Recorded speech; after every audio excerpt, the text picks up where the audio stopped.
17 tahun yang lalu ketika dilakukan reformasi, kemudian yang hadir semuanya terlibat dalam proses itu, kita secara bersama-sama menyuarakan KKN, kemudian anti KKN, dan kemudian kita mengharapkan ada terhadap ekonomi.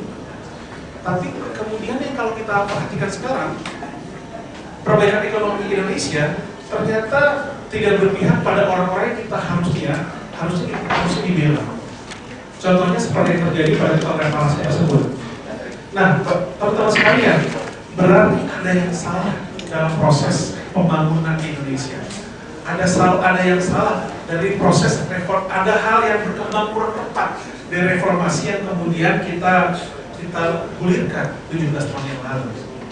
Dan ini jadi tanggung jawab kita. Artinya tanggung jawab untuk kemudian mengembalikan arah reformasi kepada jalan yang benar.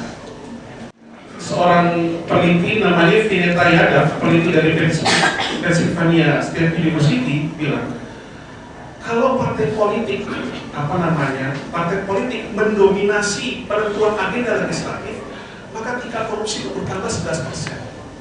Artinya apa?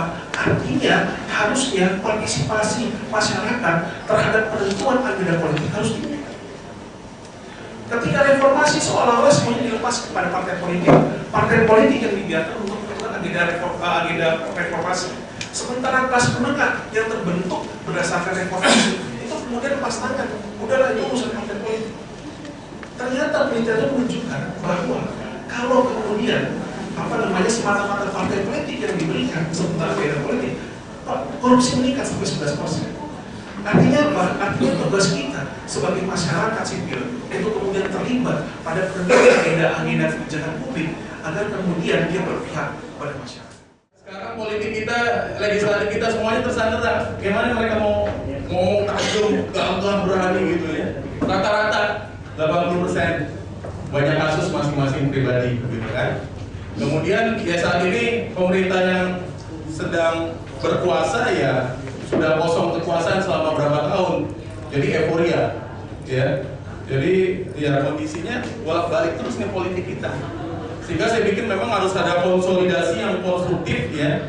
Ya siapa mereka ya? Kalau mau tadi bilang Pak Heru, dan Mas Afan. Oh, harus ada konsolidasi yang luar biasa, kita bangun sistem, ya. Nggak tahu bagaimana mekanismenya pergantian pemerintah ini, gitu ya. Tapi kita nggak ke arah sana dulu. Yang jelas bahwa saat ini kita harus tekankan pemerintah harus lebih serius mengurusi bangsa ini. Kalau nggak serius ya, Islam agama itu yang bergerak. People power harus